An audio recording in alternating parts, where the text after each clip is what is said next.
Olá, pessoal. Muito boa noite a todos. Sejam todos muito bem-vindos à nossa aula da Maratona do Conhecimento do Terceiro Setor.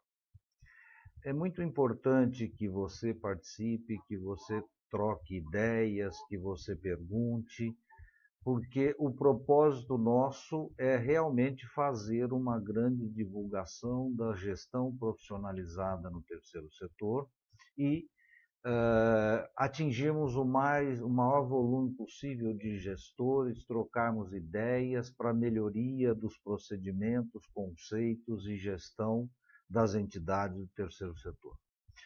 Como você já viu, nós vamos fazer aí 11 semanas de maratona falando a cada segunda-feira sobre um tema relacionado com a gestão de terceiro setor, e você terá a oportunidade de colocar suas perguntas, de fazer os seus debates, e assim pretendemos atingir o maior número possível de gestores, de entidades nessa troca de ideia, nessa melhoria de procedimentos, conceitos de gestão do terceiro setor.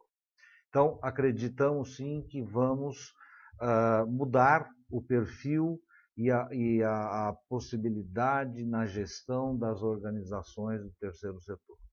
Hoje eu separei para vocês uma conversa sobre terceiro setor e metodologia. Eu quero trocar algumas ideias com você sobre o que é terceiro setor, sobre alguns problemas, desafios do terceiro setor e qual é a nossa metodologia e como vamos lidar com isso durante todas as nossas aulas.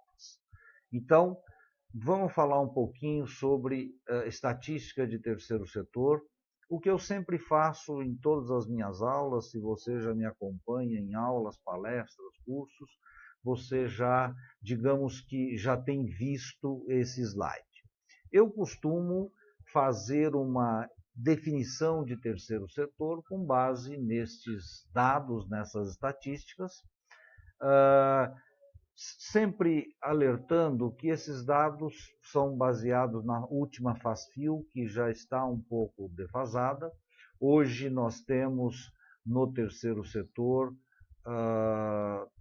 400 mil entidades, segundo o IPEA, né, a estatística do IPEA, mas, para efeito do nosso entendimento, a gente pode conversar um pouco sobre os números que aí estão.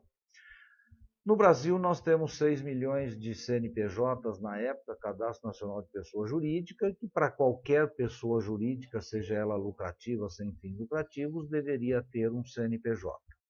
Na própria pesquisa, 600 mil entidades, ou seja, aproximadamente 10% desses CNPJs, são CNPJs de entidades sem finalidade de lucro.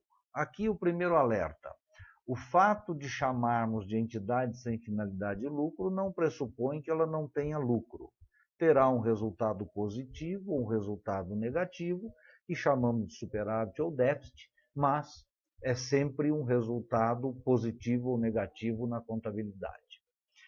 Então, estas entidades sem finalidade de lucro, essas 600 mil, eu separo em dois grupos de acordo com a pesquisa. Existe um grupo que eu chamo de entidades sem finalidade de lucro de interesse próprio ou privado e entidades sem finalidade de lucro de interesse social. A entidade sem finalidade de lucro de interesse próprio, nós estamos falando de conselhos, de federações, de profissões regulamentadas, o próprio condomínio onde você mora tem um CNPJ e está dentro desse grupo. Mas eu coloco isso à parte porque, na minha opinião, não são entidades do terceiro setor, né? Elas são entidades sem fins lucrativos, mas de interesse específico de um grupo. Agora, aquela entidade que normalmente se atua, que faz o trabalho social sem distinção de raça, cor e credo, nós chamamos de uma entidade de interesse social sem fins lucrativos, portanto, que faz parte do terceiro setor. Quando você olha a titularidade que essas entidades podem obter, e que na verdade são muitas outras, eu representei aqui só três, você tem lá a OCIP, Organização da Sociedade Civil de Interesse Público, a antiga Utilidade Pública Federal, que foi extinta pela Lei 3.019, mas só para você ter uma ideia, veja que nós estamos falando aí de nem 30 mil entidades num universo de 300 mil. O que significa que apenas 10% dessas entidades, de alguma forma, foi buscar alguma titularidade. Isso é muito pouco e, normalmente, a gente discute que isto é por conta de que as entidades ou têm um desconhecimento da legislação, ou não estão preparadas, ou até não tem benefícios ou não vislumbra grandes benefícios para obter essa titularidade.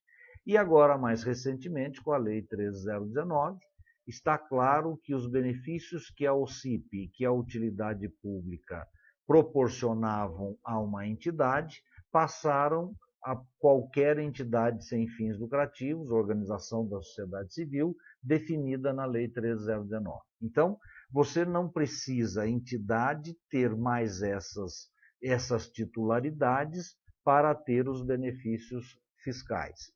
Tanto é que a utilidade pública foi extinta, não existe mais, não tem mais que prestar contas. O CIP também não tem que prestar contas, mas a qualificação foi mantida. A mais importante dessas títulos certificados é o SEBAS, Certificado de Entidade Beneficente de Assistência Social. Por quê? Porque ele dá isenção das contribuições sociais. E dentro das contribuições sociais, digamos, a mais significativa, a mais importante em termos econômicos, é a isenção da cota patronal do INSS. A entidade que tem esta isenção, ela contrata o funcionário, mas não paga os 26,8% normalmente de cota patronal. Então, veja, é um grande benefício, porque esta entidade é uma entidade mais barata, é uma entidade mais competitiva, porque não pagará a contribuição social da cota patronal sobre os salários dos funcionários. Então, esta estatística do terceiro setor nos mostra uma ideia clara de que temos 300 mil entidades e só 8 mil têm SEBAS. Não tem por quê? Porque é difícil, trabalhoso, leva tempo e também o SEBAS só pode ser atribuído a entidades que atuam na educação, na saúde e na assistência social. E para isso, cada uma tem que atender determinados requisitos, que nem sempre é muito fácil. Mas uma coisa importante que você, gestor, tem que observar é: atuo numa entidade sem fins lucrativos de interesse social na área de saúde, educação e assistência social. Então, vamos buscar a forma de obter o SEBAS, porque, sem dúvidas, é uma grande vantagem tributária para essas organizações.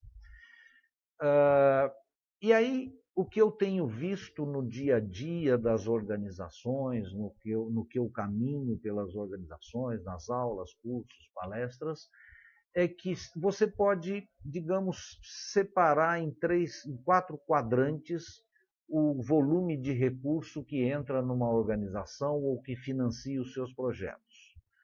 Um deles são as pessoas jurídicas que colocam recursos nas entidades, o outro são os recursos públicos, que é o dinheiro público colocado nas organizações, pessoas físicas e geração de renda, que é tudo aquilo que a entidade faz para gerar a sua própria renda para financiar os seus projetos.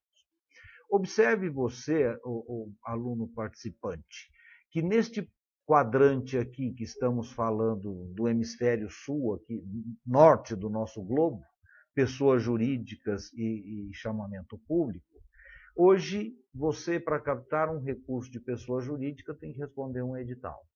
Para captar um recurso público, tem que participar de um chamamento público.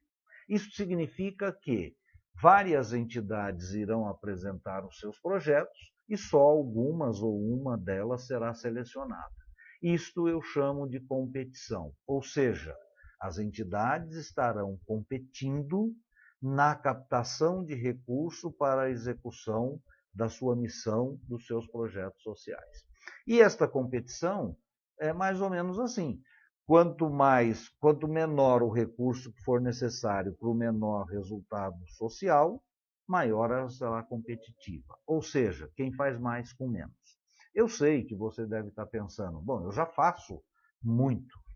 Eu entendo isso, mas imagine que você vai competir com outras entidades e, portanto, a entidade onde você atua tem que ser uma entidade, digamos, mais competitiva na captação desse recurso. Veja esse gráfico, que é uma pesquisa de 2012, mas que ilustra, em 2012, qual foi a origem dos recursos dentro das entidades. E eu simplifiquei aqui que nós concluímos que 46% do recurso que entrou nas entidades no Brasil naquele ano veio do governo, seja ele municipal, estadual ou federal. 19% veio das empresas, 26% das pessoas físicas e 7% de incentivos fiscais. Observe primeiro que 46% mais 19%, nós estamos falando de 64% ou 65% de recurso que entrou na entidade e que estará sujeito a chamamento público ou a edital. Então, eu posso resumir, simplificar com você, que 65% do recurso poderia estar sujeito a um chamamento público ou um edital. Então, esse seria o nível, o volume de competição que nós teríamos na nossa entidade. Outra coisa que esse gráfico mostra é o seguinte: quanto maior o tamanho do quadrante aqui, ou da pizza, como eu chamo, maior a dependência da organização com esse investidor social único. Então, eu posso dizer que 46%, se é oriundo de recurso público, é uma alta dependência da organização com o recurso público. Uma outra coisa importante é que não existe certo ou errado, se um recurso é bom ou é ruim, não importa isso. O que importa é a gestão da organização poderá ter que ser adaptada ou estruturada para atender os seus maiores investidores, principalmente quando é governo. Você sabe que tem aí a Lei 13019, que regulamenta as transferências de recursos para as organizações e que isto, obviamente, vai fazer com que as entidades estejam preparadas para o chamamento público e para toda a implantação. Eu tenho dito em todas as minhas conversas: gestor, faça esse gráfico desta pizza da organização onde você atua, para que possamos medir qual é o grau de dependência da organização de um recurso único ou de poucos investidores sociais. E aí nós podemos buscar desenhar cenários e formas com que a gente possa mudar esta situação de dependência da organização, porque isso não ajuda muito na sua sustentabilidade. Com base nisso, e com toda a experiência que eu tenho tido na minha vivência de terceiro setor, listei aqui alguns problemas que são medidos ou que são enfrentados ou que a gente pesquisa e identifica no dia a dia. O primeiro deles é falta de recurso. Tenho certeza que todos vocês que estão assistindo, que sempre me ouvem, todo mundo falta recurso. Mas eu sempre pergunto, faltar recurso é uma consequência, onde é que está a causa? E muito provavelmente, em alguns casos, a causa está na falta de planejamento, na falta de um processo organizado dentro da entidade. Risco de sustentabilidade. Como é que a entidade vai se manter no futuro? E aí entra não só a gestão profissional, como eu tenho dito, mas também a não dependência de um investidor social único, como vimos agora. Diferencial competitivo na captação. Quer dizer, como nós vimos, o grande volume de captação de recursos das organizações passa a vir das empresas privadas e do poder público. Todos eles através de chamamento público, que seguramente vai medir o resultado social e o custo para se chegar a esse resultado. Se a entidade não estiver preparada, com certeza ela terá dificuldades em competir com outras entidades. Falta de conhecimento e metodologia de gestão. Digamos que a proposta que a gente tem nessa maratona de conhecimento do terceiro setor, em transmitir a você uma metodologia de gestão e que vai trazer um conhecimento adicional na gestão profissional das organizações. Mensuração de resultado. Esse também é uma questão crítica nas organizações, porque a gente não está acostumado a mensurar resultado. Prestação de contas é quanto entrou de dinheiro e quanto saiu. Quais são os documentos que comprovam. E a Lei 13019 exige esta mensuração do resultado social e estaremos discutindo isso ao longo das nossas aulas. E, portanto, uma dificuldade em atingir os resultados da missão, ou por falta de recurso, ou por programa de sustentabilidade, normalmente as entidades não conseguem atingir os resultados sociais propostos. Mas dentro dessa linha, a minha preocupação atual está muito fortemente em cima da competição na captação de recursos. Gestores de entidades, nós devemos nos preparar para ter uma gestão profissional e tornarmos cada vez mais a entidade competitiva na captação de recursos.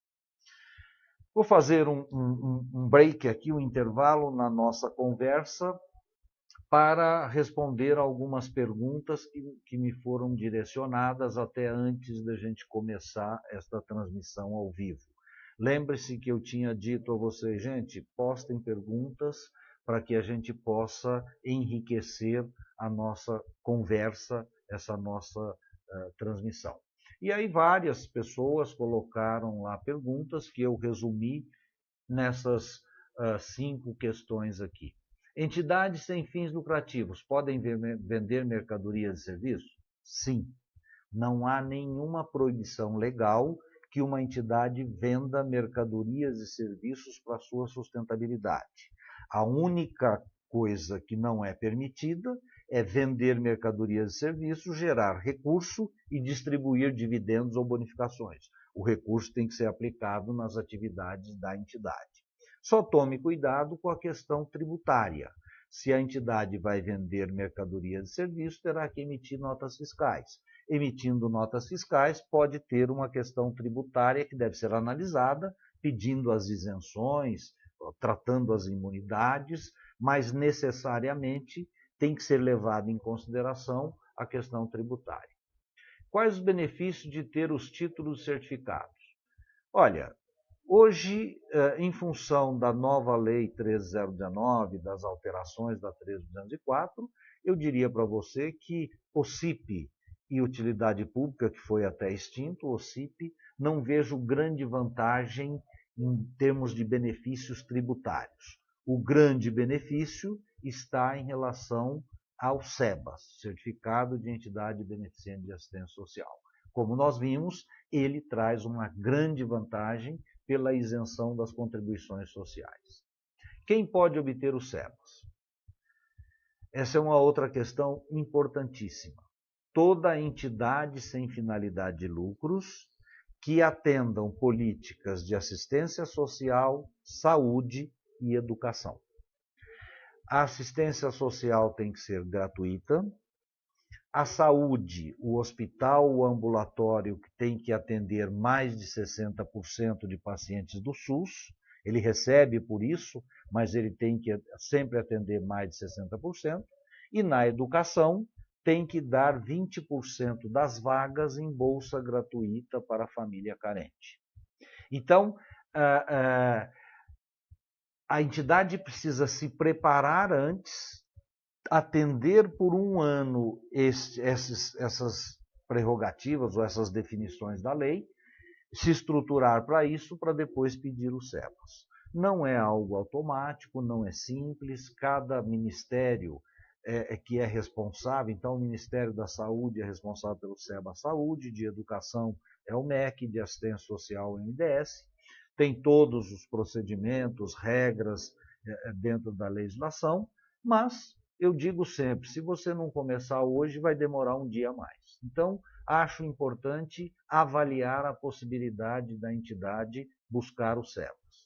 Quais são as vantagens de ter o SEBAS? Então, essa é o que falamos, quer dizer, a isenção das contribuições sociais, que hoje no Brasil é cota patronal do INSS, COFINS, PIS e contribuição social do lucro líquido. Em tese, uma entidade que portadora do SEBAS não pagará essas 4 contribuições, dentre as quais a principal nesse momento é a contribuição social cota patronal do INSS, que é 27, aproximadamente 27% da folha de pagamento. Como diminuir a dependência do recurso público? A pergunta é muito boa. Se eu tivesse a resposta assim para fazer essa diminuição de um dia para o outro, estaria milionário. Acho que a gente tem que ir com calma. A primeira coisa é diagnosticar.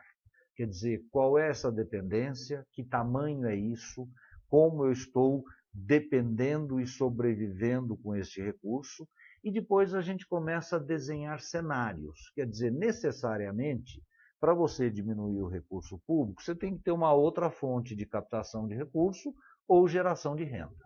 Eu prefiro pensar em geração de renda. Ou seja, vamos procurar fontes alternativas de geração de renda para que ao longo do tempo possamos substituir a dependência do recurso público. Tenha em mente que ela não vai acontecer do dia para a noite. É todo um processo, existe uma preparação para isso.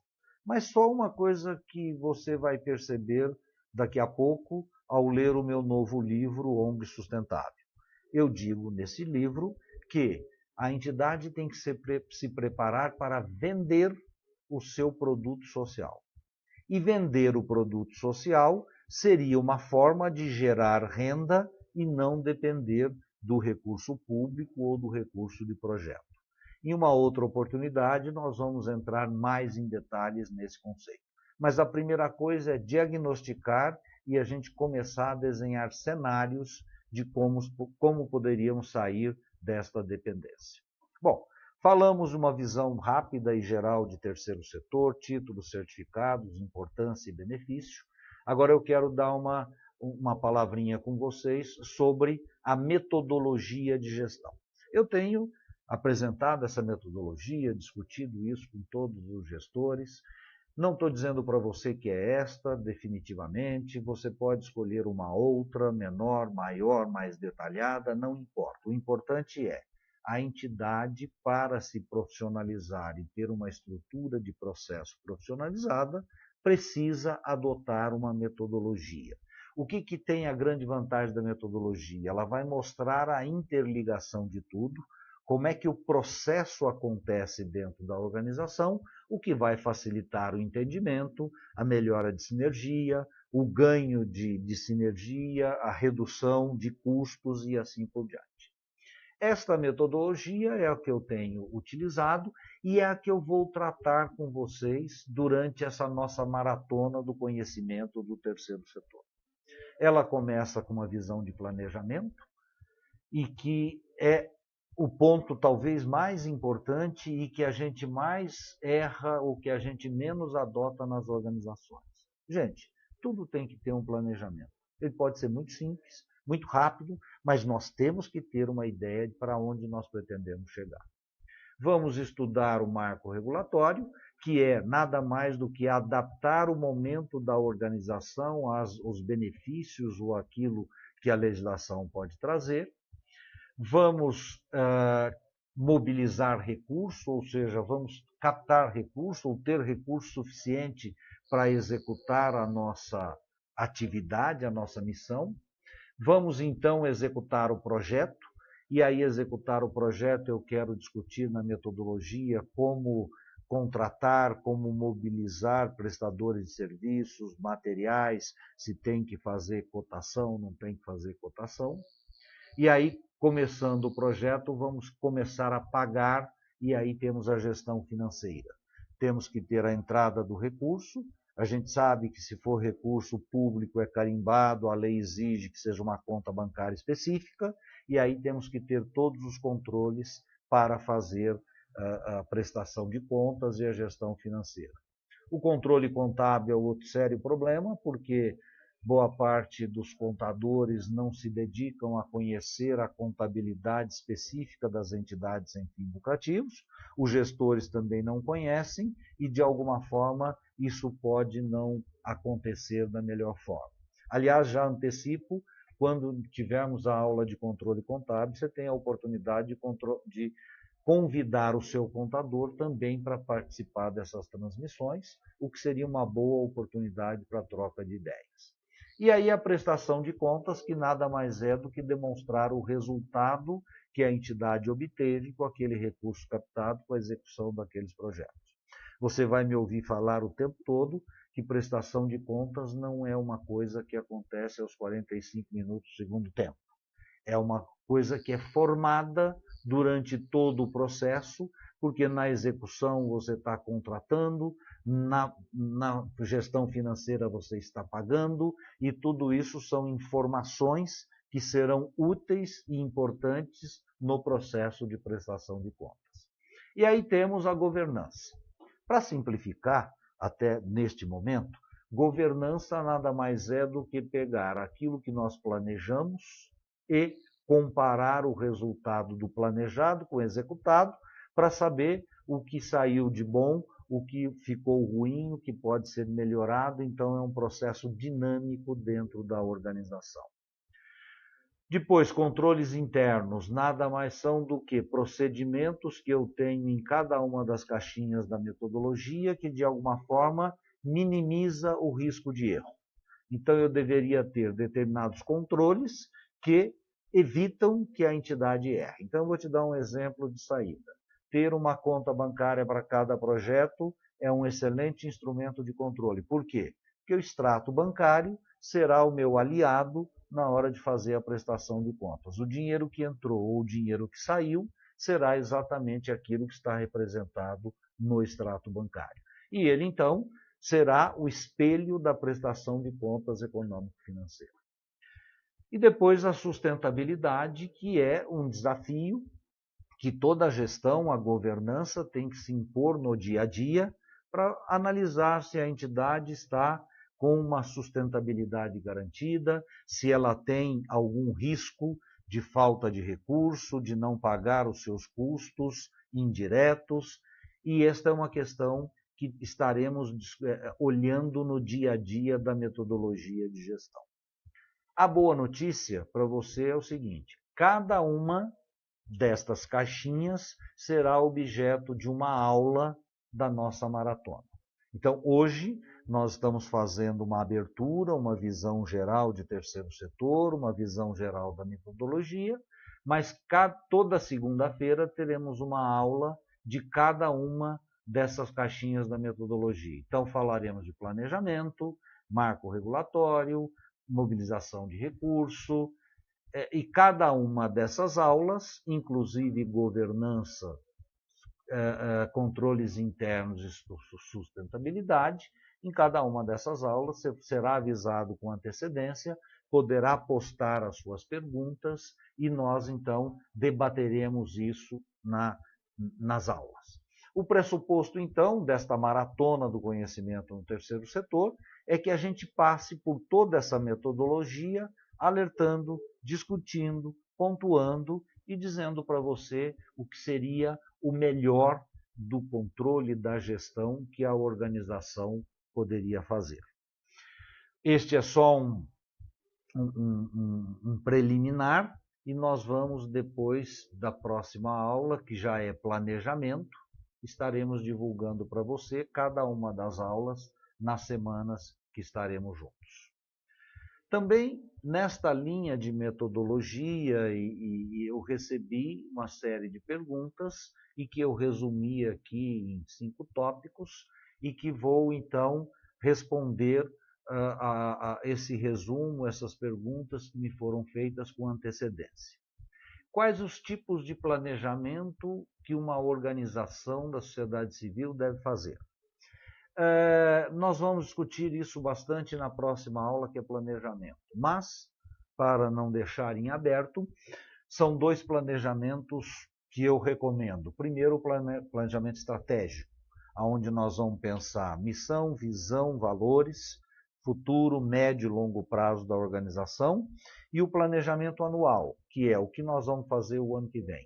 O que nós estamos fazendo esse ano, o que está funcionando, o que não está funcionando e o que nós vamos fazer o ano que vem. Não perca, você que perguntou, esta aula da semana que vem, porque nós vamos detalhar planejamento e eu considero uma aula extremamente importante porque é talvez um calcanhar de Aquiles, um ponto crítico dentro das nossas organizações. A contabilidade é obrigatória? Sem dúvidas. Eu costumo dizer, é um mal necessário. Já que ela é obrigatória, façamos dela um instrumento de gestão. E lá na aula de contabilidade, eu vou mostrar para você como utilizar a contabilidade como uma ferramenta de gestão, de apuração de resultado e de controle. Então, nós temos que estar próximos com o nosso contador para que a gente prepare a contabilidade para esse tipo de informação. Inclusive, para entidades que têm SEBAS ou pretendem ter SEBAS, ou algumas outras exigências, como a Lei 13019, como é que a gente estrutura uma contabilidade para seguir as normas brasileiras de contabilidade. Como desenvolver uma governança nas organizações? Pergunta fundamental. Eu estou antecipando algumas coisas que vamos discutir nas aulas. Nós vamos ter uma aula específica sobre como lidar, como tratar, como implantar uma governança nas organizações. Eu sou muito questionado no seguinte sentido: bom, mas a nossa diretoria é voluntária e não necessariamente tem uma estrutura, uma forma de governança. Eu digo sempre o seguinte: se a diretoria é voluntária, existe um grupo de pessoas que gerem a entidade no dia a dia. Vamos fazer uma governança com este pessoal. Você pode, e eu sempre sugiro assim, existem dois tipos de governança. A governança que eu chamo formal, que é a governança estatutária, que são aqueles gestores que foram eleitos, e uma governança operacional, que é a governança do dia a dia da organização. Na aula de governança, nós vamos tratar desses dois tipos e como fazer isso e como dar uma dinâmica. Porque não adianta também estabelecer a governança, mas não ter reuniões, não ter relatórios para discutir essa governança. Quais os tipos de controles internos que uma organização da sociedade civil deve ter? Olha, é o seguinte, ele deve ter o mínimo necessário para mitigar os maiores erros possíveis. Então perceba que não é uma pergunta fácil de responder, porque se eu tiver muito controle, eu vou gastar muito dinheiro e posso não estar sendo eficiente. Se eu tiver pouco controle, eu tenho grande risco de erro e aí posso colocar a entidade numa situação difícil. Então, os tipos de controle interno, digamos que é uma mistura entre menor risco e menor custo. E nós teremos uma aula específica para isso, onde em cada uma das caixinhas da metodologia eu vou discutir, então, quais são esses controles e a importância desses controles. Como calcular e analisar a sustentabilidade de uma organização da sociedade civil? A partir do momento que você tem controles, que você tem informações, que você tem, digamos, uma governança, aparentemente vai ficar muito fácil. Eu costumo focar a sustentabilidade em dois grandes aspectos. Primeiro, tenho recurso garantido para todos os projetos que estamos ou vamos executar? Sim. Se sim, significa então que todos os projetos que a entidade pretende fazer ou está fazendo têm uma fonte de recurso para isso. Segundo, para os custos indiretos, que são aqueles que não estão previstos ou não serão pagos pelos projetos, eu tenho uma fonte alternativa de renda? Eu tenho recursos não carimbados para isso? Se eu digo que tenho recurso não carimbado para pagar os custos indiretos e se para todos os projetos eu tenho fonte de renda garantida, eu diria que a entidade está sustentável. Agora, se eu tenho um indício de que tem projetos e posso não ter investidor social, ou se tenho despesas indiretas para as quais não tenho renda, eu então preciso me preocupar com essa questão de sustentabilidade. Então, a medida da sustentabilidade é uma dinâmica que eu vou acompanhando no dia a dia da organização, e quanto mais cedo eu identificar que existe um problema, mais fácil ou mais medidas ou mais formas de solucionar eu terei. O que é sempre um problema nas organizações é que eu descubro que não vou ter dinheiro quando começa a faltar grana no caixa ou lá na conta bancária. Aí, muitas vezes, é praticamente impossível que a gente tome alguma medida nesse sentido. Então, gente, é o seguinte, eu procurei discutir com vocês, nesta aula inicial, uma visão geral de terceiro setor e uma visão geral da metodologia que a gente pretende seguir. E aí, até aproveitei e respondi algumas perguntas que me foram feitas com antecedência. Postem aí as suas perguntas, que podemos também fazer agora ao vivo, né? E discutir alguma coisa. Juliana Ribeiro. A transparência é primordial para uma organização ganhar respeitabilidade e não correr riscos desnecessários. É muito mais difícil reconquistar a confiança de voluntários, parceiros, doadores, quando há uma traição. Sem dúvida, Juliana, eu estou percebendo aqui que, na verdade, você não fez uma pergunta, é uma afirmação, mas eu concordo absolutamente com você. Transparência é um grande valor que uma organização tem que ter, porque é através dela que ela terá uma marca, um nome. E, gente, nome é uma coisa que pode se perder de uma hora para outra. É muito demorado construir, mas a perda pode ser de um dia para o outro em função de algum problema que a organização possa ter feito. Então, é muito importante que tenha ética, que procure seguir a legislação e que se preocupe com aquilo que nós vamos prestar contas, aquilo que nós vamos divulgar, para construir e manter o nome da organização e a marca. Senão, com certeza, poderemos ter sérios problemas.